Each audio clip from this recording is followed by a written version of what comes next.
think we're live. Okay. So, hey everyone, thanks for tuning into the Okay. panel. Um, Seems a little redundant for me to have done an introduction to this panel since I'm actually moderating the panel too. So, the video I just got into the groove of making videos for everything. I'm sure you can hear my dogs barking in the background. So, this is obviously live. On the panel today, we've got four people, hopefully four. Joe McPhee is going to tune in as soon as he can. Will only be in audio because uh, some technical problem. Andy Moore is in the wings. He's refusing to appear. He's also having some technical problem with the visual, but he is here audio. And sitting with me right now, you can see Macie Stewart and Nate Wooley. Now, the loose idea for the discussion was to kind of focus on what's going to happen next with music in kind of the broadest terms. I mean, there's the obvious topic of like, okay, what do we do with concerts now? And there's some solutions and alternatives, such as this festival with streaming concerts and whatnot. Um, and I think everybody who's tuned in is probably pretty familiar with the people involved, but the people involved may not be 100% clear on why I wanted them to be on the panel.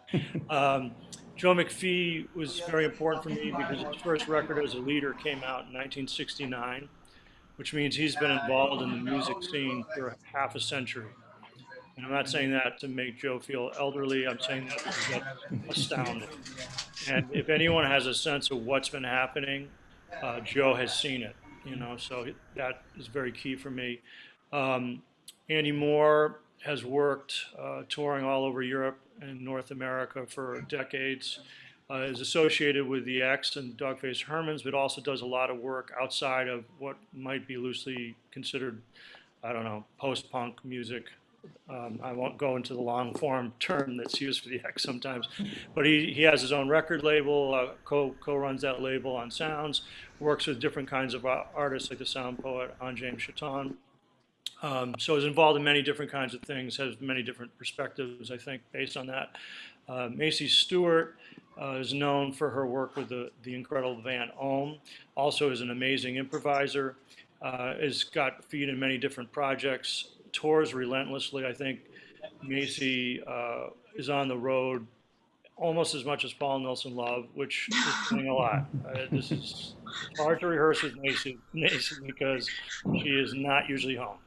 And then we also have Nate Wooley, and Nate is also involved in lots of different kinds of music associated with improvised music. He's led many different amazing projects in that field, but also has done work directly with Eliane Radic, for example, let's say associated with new music projects with ICE, and is a writer, uh, runs the Sound American stuff, which is incredible. So please check that out. Um, or I should say, is associated directly with Sound American. I don't want to put too much onus on who owns what and who does what. That's a very fluid set of things. So all of these people involved have a huge amount of history and a lot of perspective. And I wanted to start the conversation picking up actually from yesterday's panel, which was amazing, which is a loose discussion on do-it-yourself practice, whatever that. Okay, we got something going on. Practices, and Luke Stewart said something, many really interesting things, and one of them that stuck with me, and I thought would be appropriate to start today's conversation, was the issue of cycles and how the music we're involved in, let's say being represented by this festival, experimental music, improvised music, new music, is not really a category that applies directly because if you've been listening, the range of aesthetics are huge on just this festival, and there's hundreds more out there. So it's hard to have an umbrella term for what we're working on, but it's definitely not mainstream music. It's definitely music that's creatively challenging and extraordinary. Um, and his point, I think, or the part of it that registered with me, is that there seems to be a cyclic process where maybe some people in the music, some parts of the scene expand and then they contract. And he mentioned a Derek Bailey program on improvisation where there was a John Zorn gig taking place during the videotaping, where Zorn was playing to like 5 people at some storefront, probably in Manhattan. And Luke said, I've been at that gig too. I've seen that show too. And it wasn't that it was Zorn, it was the 5 people in the room playing music that you really care about as well as you possibly can to a handful. And why does it keep coming back to that? Why do we not gain traction and go forward at some point? And I really wanted to ask this question to Joe McPhee to start or begin the discussion on this point with Joe McPhee, because he's seen so much over the time he's been working since 1969, just as a leader, but also he did other things with Clifford Thornton. But I have a feeling that Joe isn't here. And I'm going to guess, since I'm not hearing his voice, that's the case. But I guess it would be cool to turn this over to Andy Moore. Andy, are you there? Yep. Okay, cool.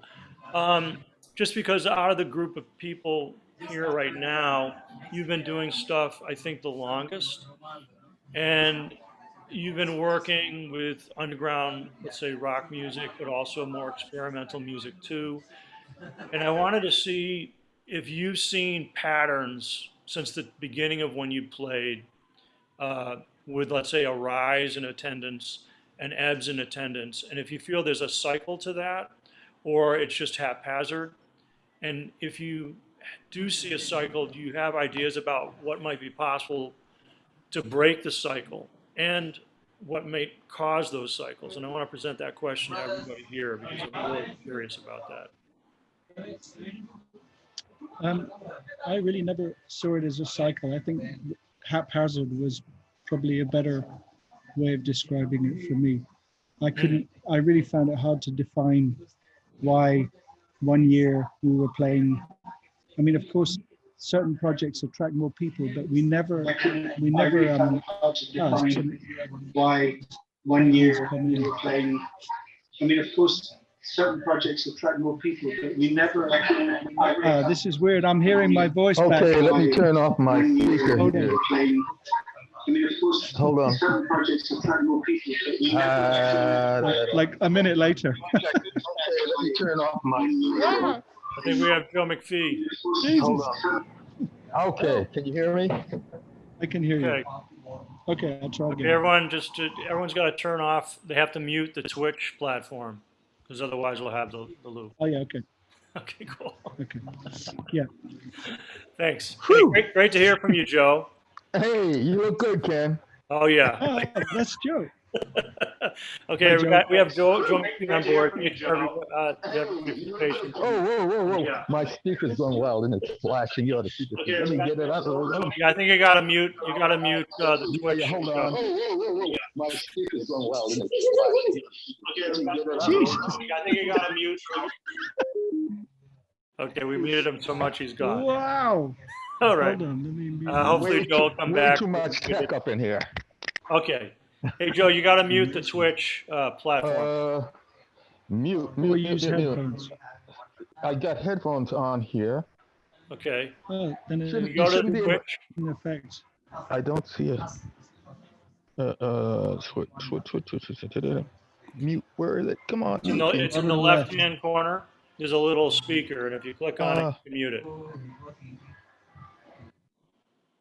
How's that now? Better. Seems better. Well, we can hear you.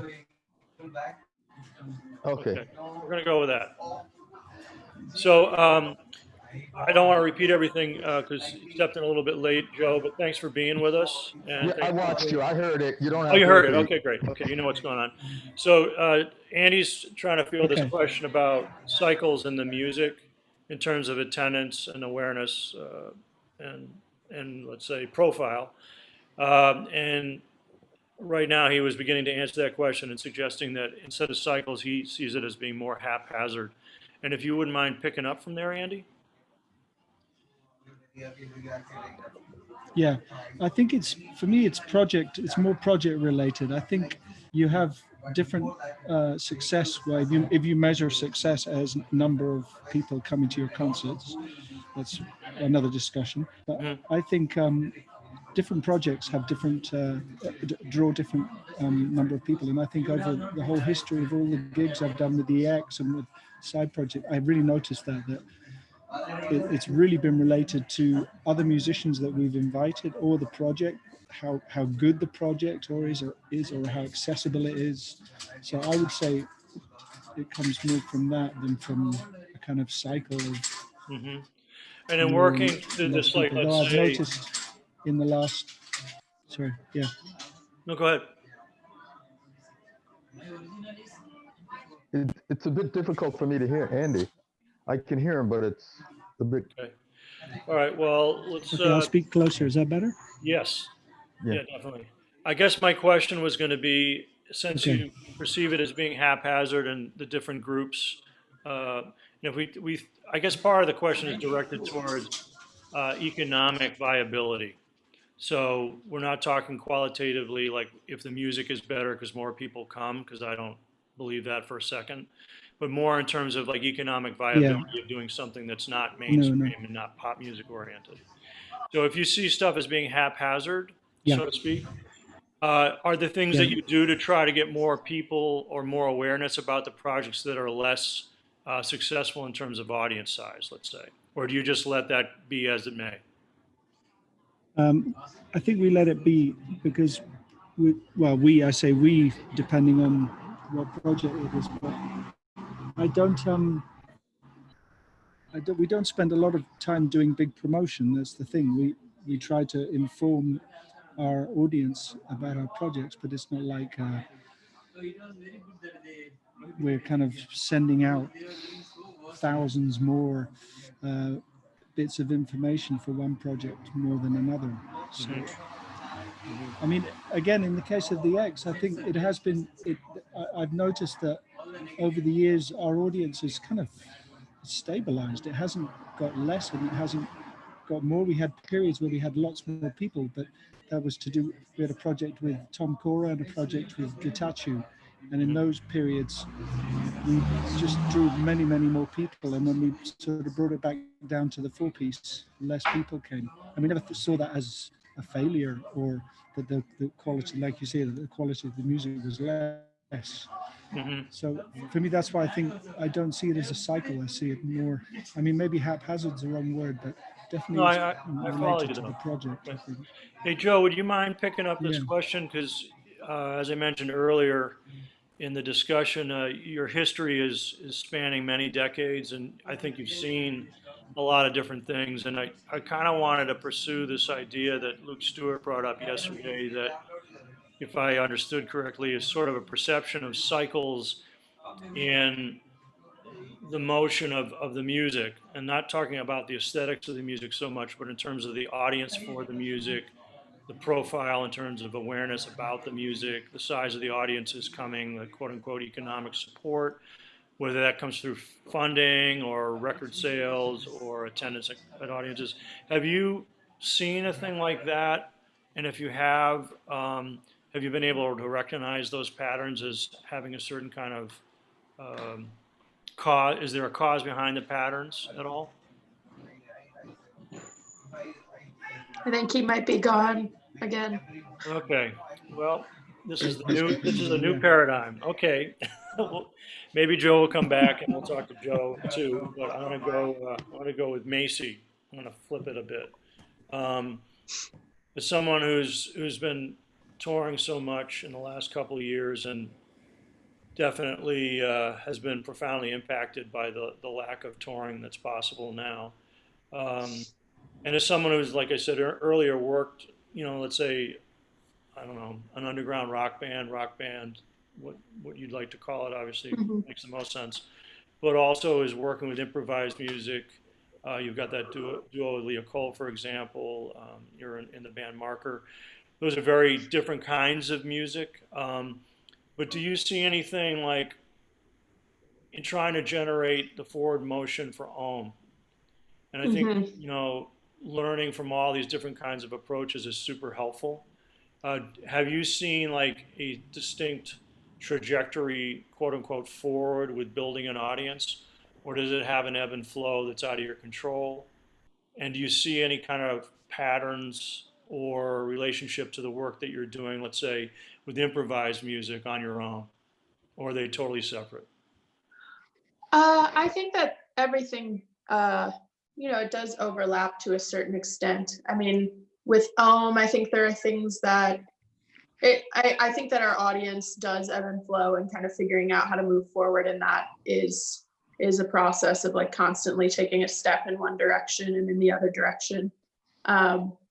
And I think like there's definitely more of a, at least with playing with and playing in a rock band and kind of in that kind of context, I feel like there's more of a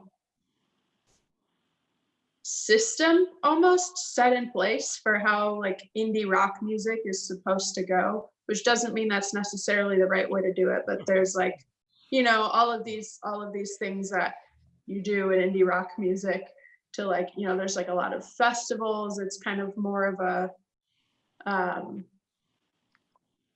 it's more of a because it's a little bit more mainstream than I think this music is, So there's that kind of thing, like where the accessibility of it, I think it seems more accessible up front sometimes. And with I mean, we've been going at it for a long time, and I think something that's a similar experience with improvised music and with the indie rock scene is playing shows, like kind of just getting on the ground and playing music for people, in front of people, with people, making sure that you're connecting personally on a level with people, and that's kind of how you can figure out how to make it grow.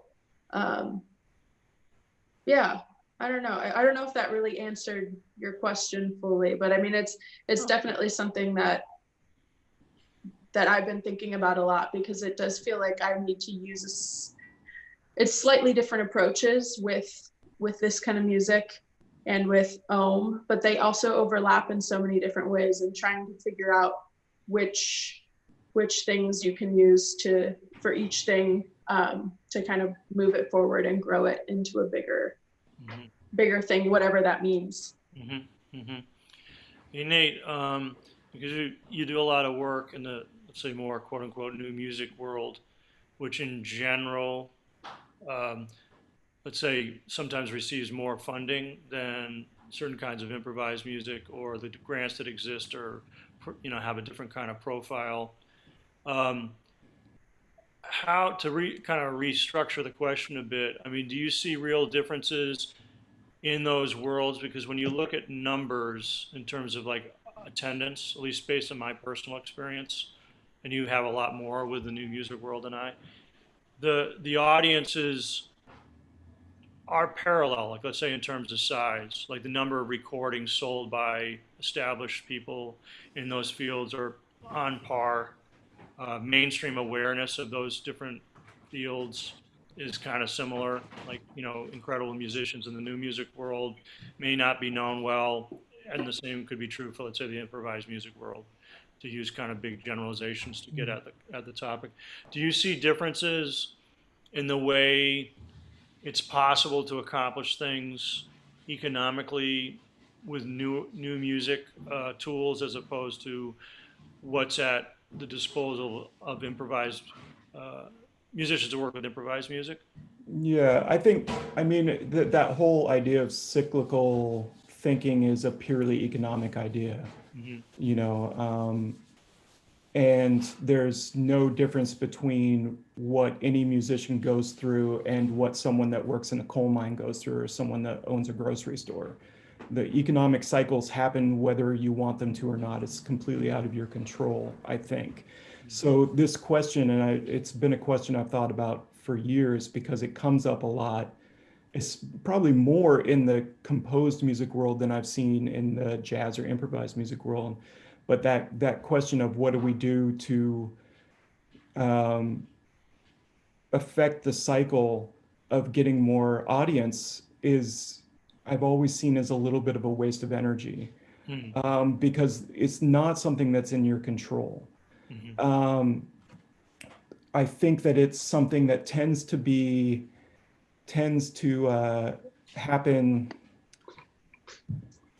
without any kind of work being done from the musician or institution side. You know, that example of 5 people watching Zorn, that was nothing that Zorn did. He caught a wave at the right time, but there's nothing that is in your control outside of making great music and being true to what you're doing and working as hard as you can and trying to figure your shit out so that you can stay alive to do it as long as you can, that is going to get you to that level. And I know, just personally speaking, that the amount of time and energy I've wasted trying to figure out the cycle and game it or promote something to get more people has just caused me a lot of strife, internal strife. That being said, just because that was something I thought upon hearing that topic, that I wanted to bring up. But I think the difference, which is the more specific question you asked, between new music and improvised music, is new music works within institutions. They always have worked within institutions. You know, from the New York Philharmonic and Lincoln Center down to ICE, down to Wet Ink, down to I Care If You Listen. Like, the institutional efficacy of those groups is phenomenal. You know, and the closest thing I know to that in the improvised music world is Catalytic, to be honest. It's one of the few organizations that pays people to work on it, and it's collective, but there are people at a central point in the hierarchy that are taking care of everybody else. That doesn't really happen in improvisation. There is arts for art. There are organizations, but as far as, like, if you compared the level of intense organization, probably over organization, of something happening in the improvised music world to the level of like New Amsterdam Records or Pioneer Works or New Focus, or, you know, any of those groups, let alone like the number of people I had to talk to at Lincoln Center that I'll never talk to again, that have full-time jobs to keep that motor running. It's phenomenal. And when you work from the institutional level, that frees a lot of people up to do the worrying about what the cycle is and trying to game the cycle.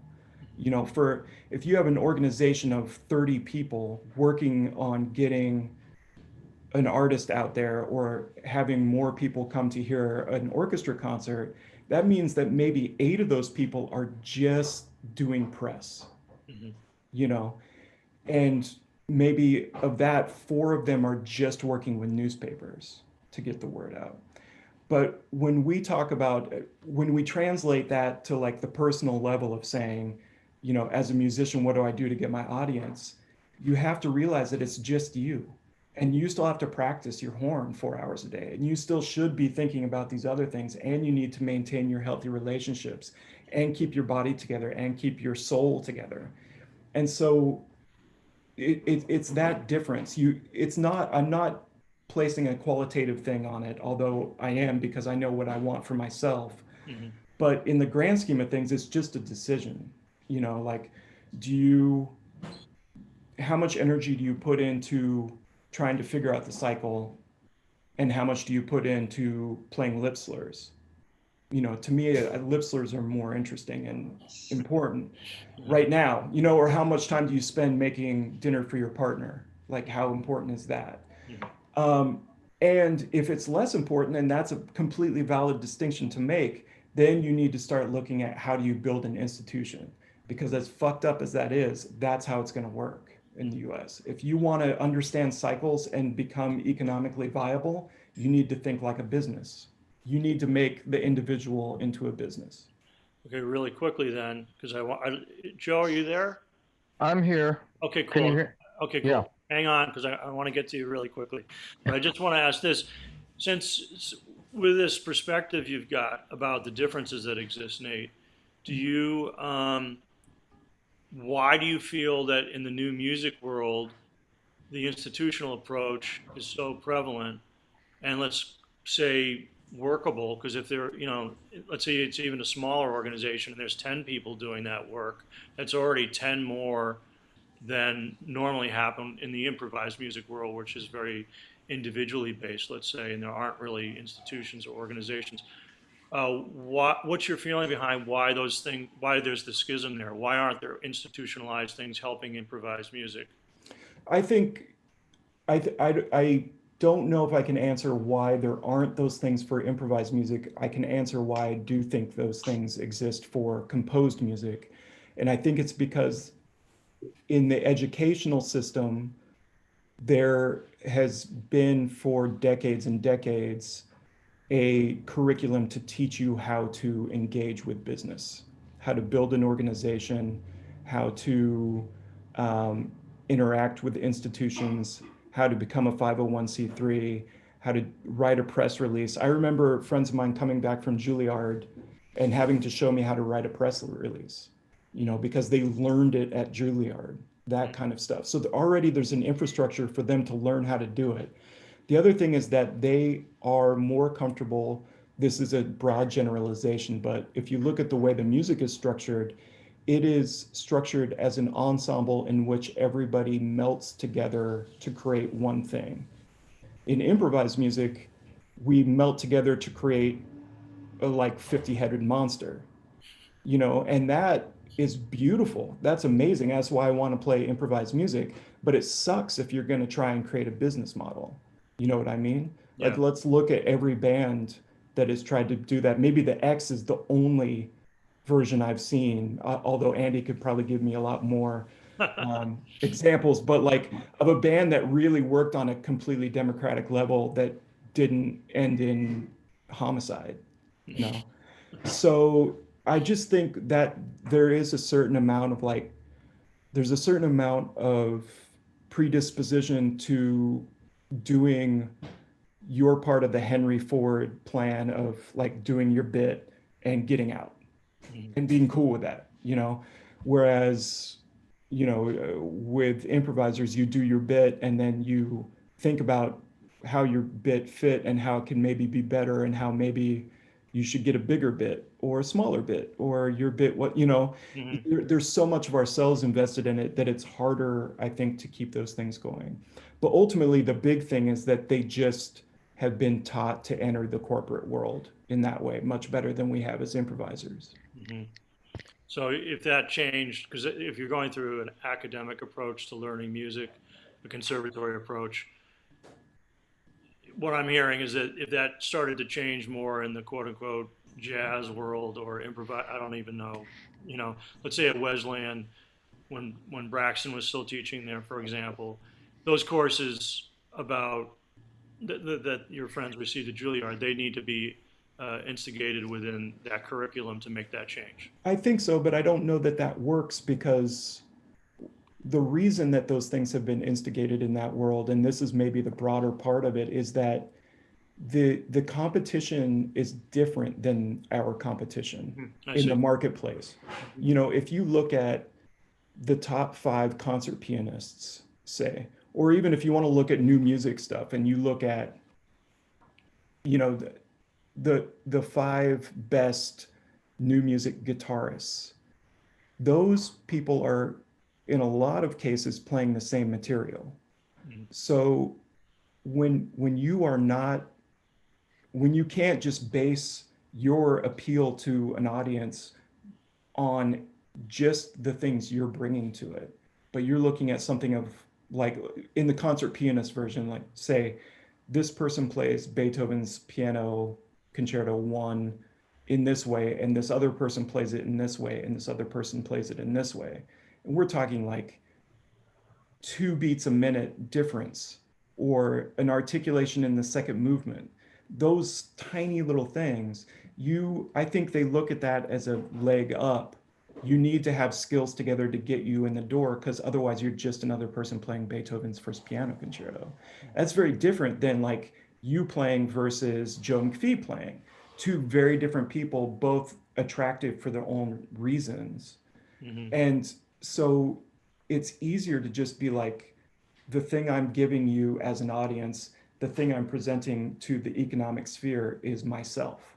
Mhm. You know what I mean? Yeah, I Like do. that's actually much more powerful than writing a kick-ass press release. But I think we're entering a world where you have to be able to do both. You have to be able to write the kick-ass press release that says, I'm giving you me. Mhm. That is a new thing that we're dealing with, I think. Mhm. Yeah, I hear you. Hey, Joe, you still with us? I'm with you. Hey, I'm gonna change the Yes. question a bit. Well, might I say something? I was thinking, uh, you know, I've been sort of a gadfly in all of this kind of situation. I've been uh, I've been able to play with so many different people, so many different situations, from Pauline Oliveros, for example, to you and DKV, to Trio X for about 18 years, and Survival Unit 3.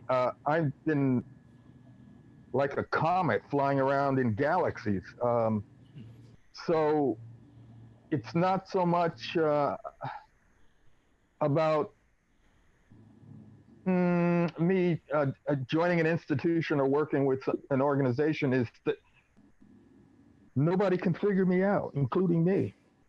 So to develop an audience, people come to see which Joe McPhee is going to show up. I can't figure it out. Nobody else can figure it out. And so therefore, it kind of works. I think you are in a unique situation, Nate, to be able to do so much and cover so much ground, and it's been fascinating watching you work with your large ensembles and so forth. And Ken, my God, look at what you've been doing. I I feel like kind of like odd man out. I don't know how I fit into any of that. You know,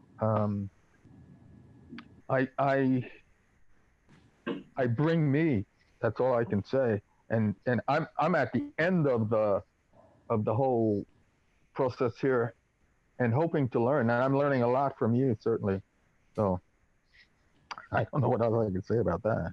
Yeah, well, no, it follows with what Nate just said about like, okay, as improvisers, we're individuals, and even if we're working in a band, we're individuals in a collective, and the individual voices in the collective Hmm. are relevant in a way that's different from people, let's say, performing compositionally based music, even with the parameters within that. The strong individual characteristics of the players in improvised music and coming out of the history of jazz or whatever are part of that story. They're part of that history and essential to it. So you bringing yourself, Joe, is part of that ongoing history that has a different kind of weight and statement than the individualism within the world of, let's say, new music or performing Yes. composed music. Yeah. So yeah, definitely. I mean, I think that's a major factor in figuring out how you quote unquote market that, which is the thing that really makes me uncomfortable, but is part of a reality of the economic circumstances we're in. Figuring Yeah. out that and figuring out how to gauge it for yourself, as Nate brought up. You know, like what are the things in my personal life that are essential to me? How do I make those function and do the music I want to do at the highest level possible? And that process is always different for people too, no matter what kind of musician they are, what they're playing. And I Yes, guess of course. Joe, I mean, because you've been around working through so many different phases of history, um, I mean, the elephant in the room for me right now, in terms of just the practical aspect of playing music, is that we practically cannot do it right now. I mean, we're in the middle of an online festival, and I have to say it's inspired the hell out of me. And the music I've heard has really been transformative for me. I would also say that if I could have heard these performances in person, they would have had even more weight for me. And right now, all the people I know are musicians, are more or less at home trying to figure out how to, quote unquote, move forward through this. Yeah. Uh, what's your feeling, Joe? I mean, you've seen so many different things historically. You've seen so many different kinds of musicians come and go, different trends in music come and go. Um, how are you feeling about where we're at right now? And do you have a perception of how you're going to make it through this period and get to the other side of this? I wish I did. I wish I had something I could give in terms of encouragement. I have no idea. It's at the moment putting one foot in front of the other, testing the ground and see how it feels, if it's safe or not, and then trying to make a step forward. I have no clue. Hmm. And I don't know if anyone does. No one's been in this kind of a situation before. And I'm trying to figure it out a day at a time. I wish I had Yeah. something more positive I could say. I Yeah. have to say this festival, I was not so encouraged at first with all this zooming stuff and playing in front of my phone. Yeah. But I have to say, it's been extraordinary. The music has been extraordinary. The level of musicianship and the courage of everyone has really excited me. And this is what I'm holding on to. And like I say, putting one foot in front of the other. I have no idea what's going to happen any more than I don't Yeah. know if any of you do. I hear you, Joe. I hear you, and this festival has been so galvanizing for me personally. I went into this wanting to do it, and the results that have been taking place over the last 3 days have like I haven't felt this connected to music literally since my last concert, which was supposed to be with Nate Wooley and take place in Chicago at Elastic, I think on March 13th or 12th. It was right when COVID hit and everything stopped, and that was a duo with Paul Litton. And so it's been very, very important for me personally. And I can say just the festival process alone, since the idea of, okay, we make it an online festival, we've had to rethink it on a weekly basis just to figure out what we could do and couldn't do. I mean, with the Marker concert that was broadcast last night, I mean, originally, okay, let's present Marker, but we can't even be in the same space because this was back in like March, early April. Maybe we'll Yeah. do a sequence of short solo statements, and everyone, does something from their living room or whatever, and we do 5 of those in a row. And then we saw, oh, well, maybe we can do something where everybody's sort of in the same room because the process of overcoming this wave of the pandemic in the United States seemed to be making some kind of Progress. improvement. Yeah, yeah, progress. Sorry, yeah, can't even talk anymore. And then Elastic was starting to perhaps broadcast shows, not have concerts, but use the space to broadcast shows. So then we thought, oh, well, maybe we could put Marker in that space and have everybody distanced. But then that wasn't going to work out. And then so basically, step after step, we had to keep rethinking it. In the end, we were able to do the performance in the back yard of ESS. But even that was like, well, how do we do it? We had to set up differently. I mean, and that's just one concert. And that's like rethinking everything literally every week for months, trying to figure out how to make that concert as successful as we could. Mm. So And yeah, it's I hear still, you. Like just figuring it out is very challenging. I wanted to ask Andy, are you there, Andy, or no? Andy? I'm Ah, here. okay. Hey, Andy, I I'm wanted to listening. ask you because the situation in Europe in general is much further forward in terms of overcoming the pandemic on a certain level. And I wanted to see what you're seeing right now. I talked to Ab Bars about 2 weeks ago, and he told me that he was going to be doing a concert at the BIM House to an audience at the beginning of August. And the audience would be about half the size. There'd be physical distancing in the crowd. They'd clear the room for a Yeah. set, bring other people in. But he would be playing on stage with other musicians, I guess distance because they have a pretty sizable stage. I mean, I can't picture Yeah. that happening in the US in a long time. I mean, certainly not August, at the beginning of August, in a couple weeks. What's your perception of how things are maybe progressing? Are they progressing? Are you optimistic to do concerts in the fall?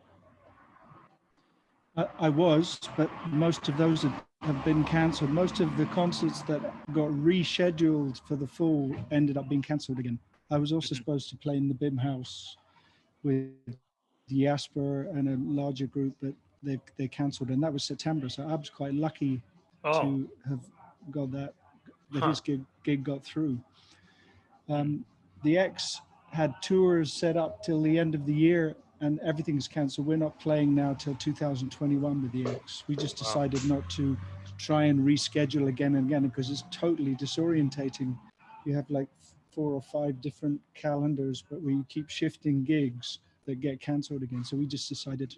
So in a way, I'm quite pessimistic about playing live till next year. Hmm. And I have a couple of concerts that are still open, but I have the feeling they might also be cancelled. They're smaller gigs, one with Anne James. Hmm. And I'm not, in a way, I just think we have to wait. It's what you say, we haven't got a clue.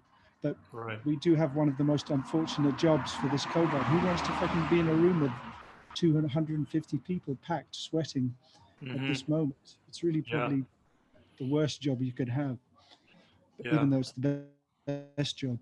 Yeah. Yeah. It's ironic, So, isn't it? so yeah, but I'm not pessimistic.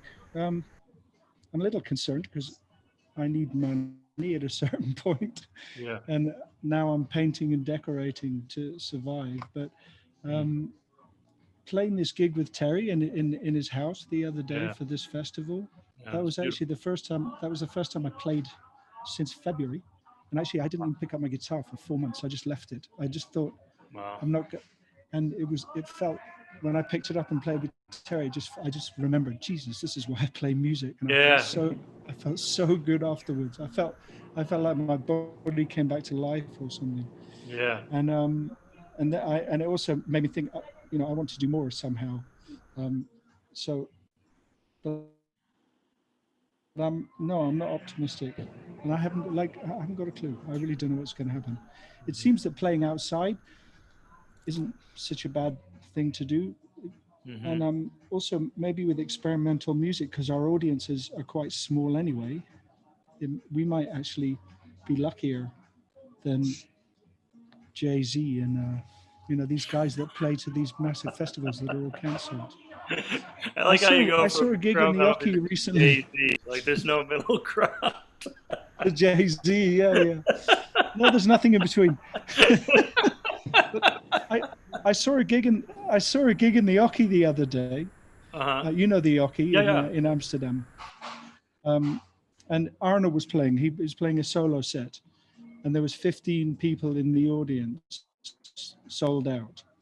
And Hmm. we each sat down. And actually, I really enjoyed it because I had that space, and I sort of listened to Arnold in a totally different way. And he actually really enjoyed it as well. He had to do 3 sets in the night to play to 45 people.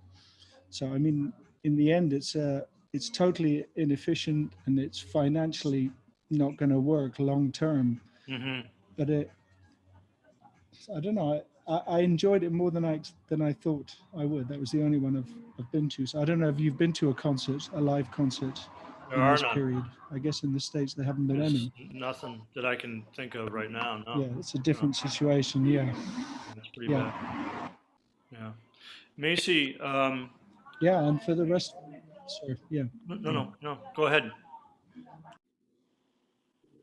Oh, okay. I'm finished. Okay. Okay. Okay. Bang. Macy, we were talking while we were running through the music with Marker in the backyard at ESS the other day, and I brought up the idea that Andy mentioned about trying to do concerts outside while the weather's okay, Mhm. and asked you if you were thinking about trying to do that with a home or not. And I wondered if you could talk about that a little bit more and present your perspective on that, because I thought that had a lot of meaning for me. Your thinking on it. Yeah, I mean, so we were talking about it the other day, and Ohm had tried doing something outside in Seema's backyard, I think like a month and a half ago or something. So we were filming a live stream and we didn't want to do it inside, and Seema has a backyard that's large enough where we can both play. And so we were playing outside, and we can't wear our masks, so we had to be far away from each other because we have to sing into a microphone. So we each have our own microphones and everything. But as we were playing just for ourselves, people started crowding around, even though it's supposed to be, everyone wants to distance. But I think that I think it's just really hard to expect people here to do that. I don't know. I think it's really hard to put on a concert, and then I don't know, it does require a lot of trust in people, and you have to be able to trust that people are going to respect other people's space and want to give people room in that way. And so it made me nervous because of that one experience that I had where it did not happen. like people started crowding around, and maybe that's because it was earlier on in this or something, and it just wasn't in the purview of people. But I don't think that that was the case. But that's, yeah, I mean, I think that's a concern that I have, and I don't know how warranted it is either, because I know that I have my own like just fears about making sure I don't get anyone sick, and making sure that I'm not, too close to anyone. And I also don't want to be the reason that people crowd together,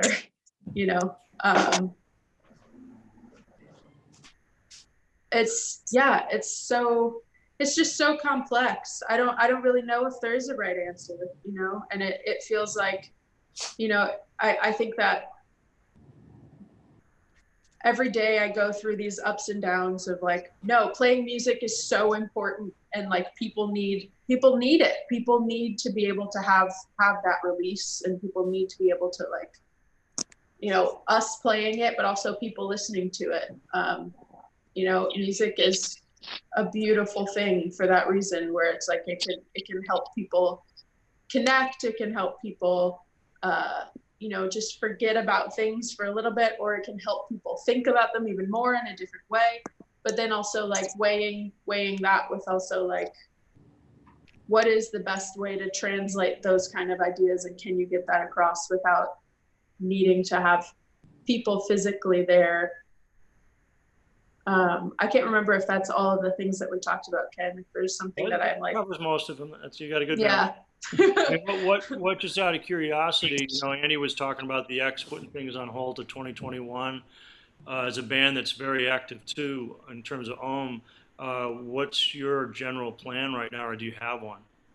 I mean, honestly, we had a lot of tours in the spring that got canceled, and some of them got moved to the fall, which I'm anticipating. Like, no one has said anything yet about things being canceled, but I'm almost positive that everything that's happening in the fall is going to be canceled.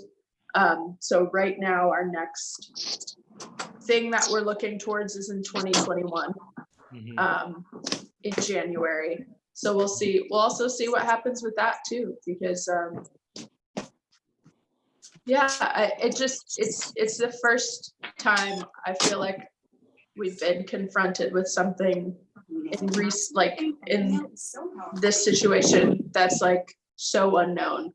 We just have we have no idea. There's no path that's been walked like this necessarily. And so I think it makes it really hard to plan ahead.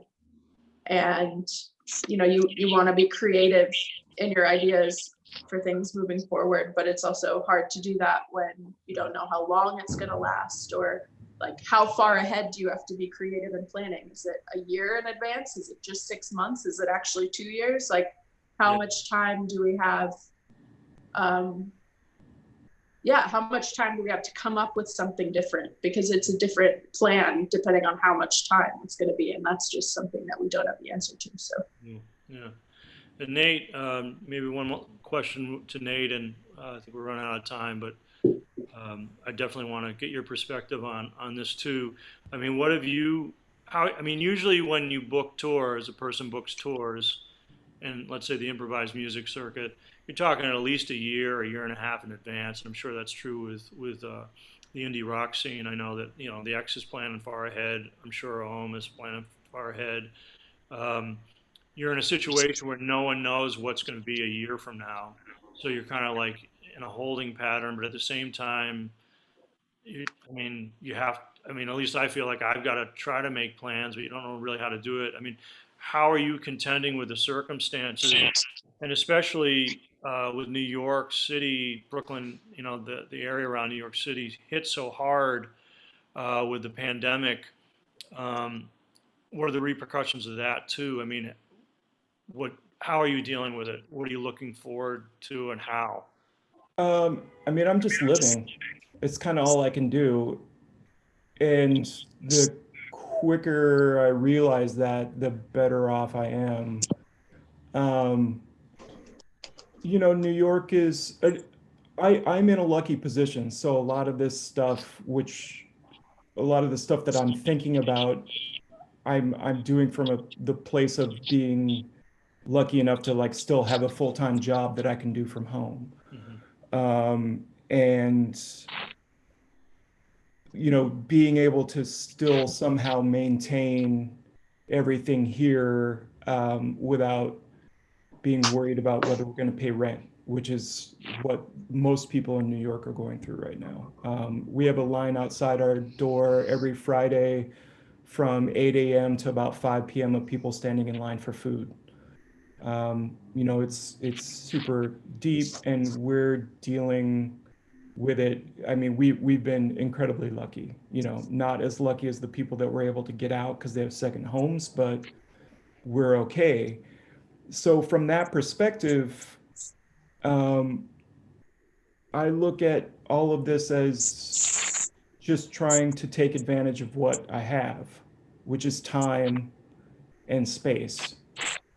So I kind of look at the fact that I have no gigs on the horizon as a chance to just remember why I love playing trumpet and do the work that allows me to stay alive and to like just get better in a way. And that sounds so simple and so easy, especially when you're trying to figure out how you're going to make bread and all this stuff. But there's also a part of that, I think, that's really important for us to all remember, because there's going to be a mad rush to try and figure shit out to maintain a certain thing. And I guess my feeling is that everything's going to be okay. It's just going to be a different okay.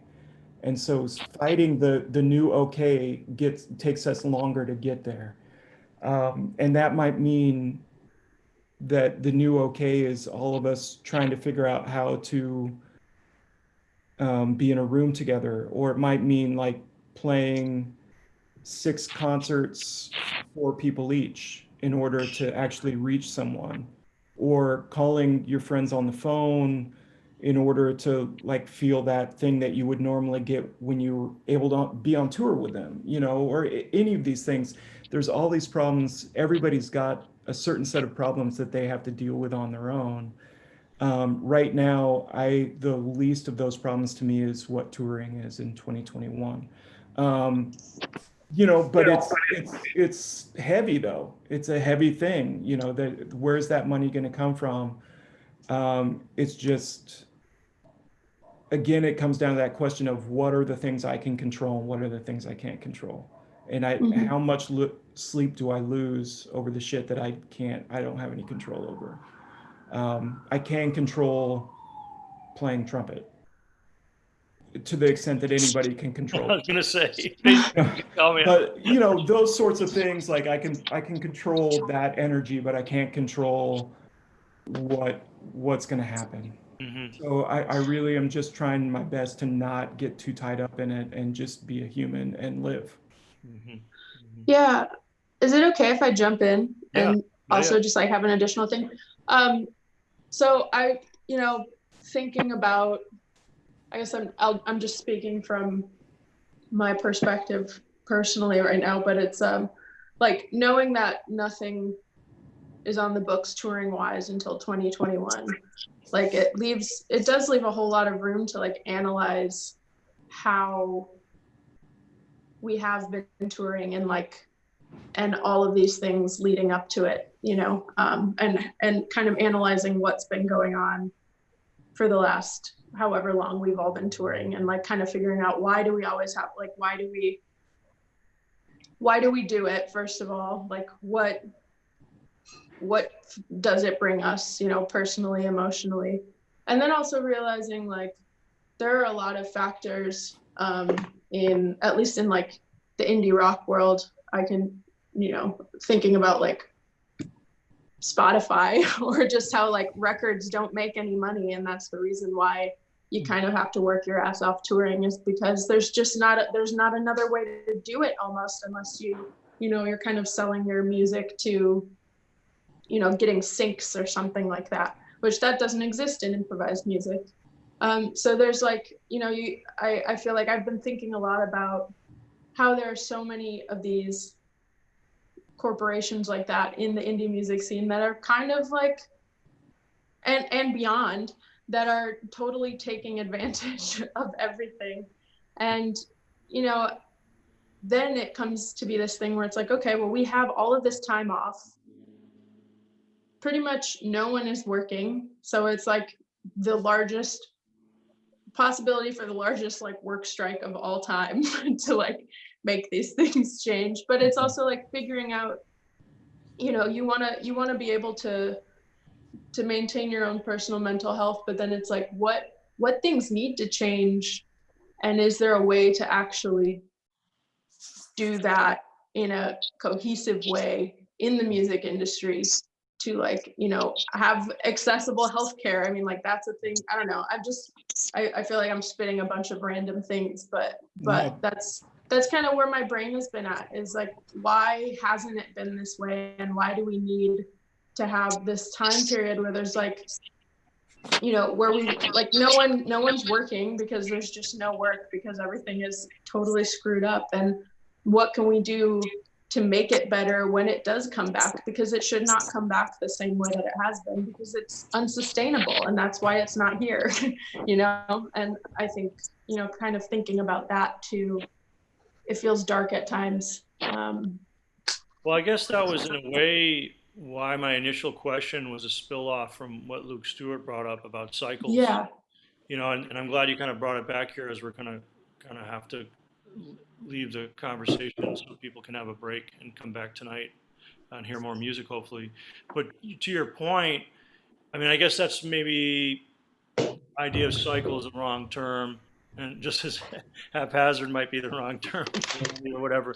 But the thing is that, okay, we're in a situation, and we're going to come out of this at some point. Like, I'm an optimist, I'm also a realist. It's going to take some time, but if we come out of it having not learned anything, and this is like regarding just the music, quote unquote, industry, but it also is like the movement for Black Lives, because that's on the table and it has to be. It's like everything that's screwed up, just to keep it to the US, there's so many levels of institutionalized screw up that if we take this period where so many of us aren't working in the way we normally did, and I mean, Nate, like you said, he's got a full-time job he's doing, you know, so he is working in that way. But let's say Yeah. people who are not touring, people that used to be on the road, if we don't take advantage of this period and discuss things and share the information and ideas and experiences, which is what I've gotten out of these panel discussions. Every one of the panel discussions has been really charged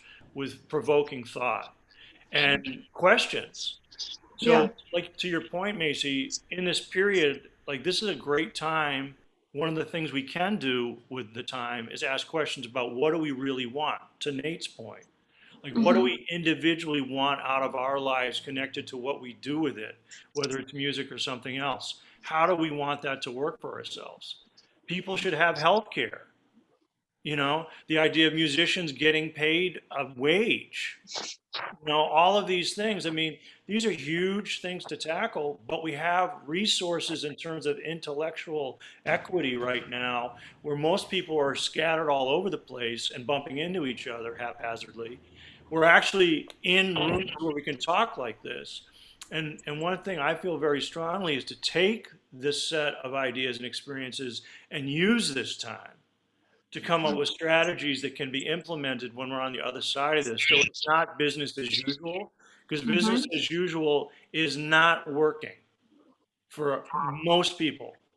So everything we can do to change that, I mean, that's powerful.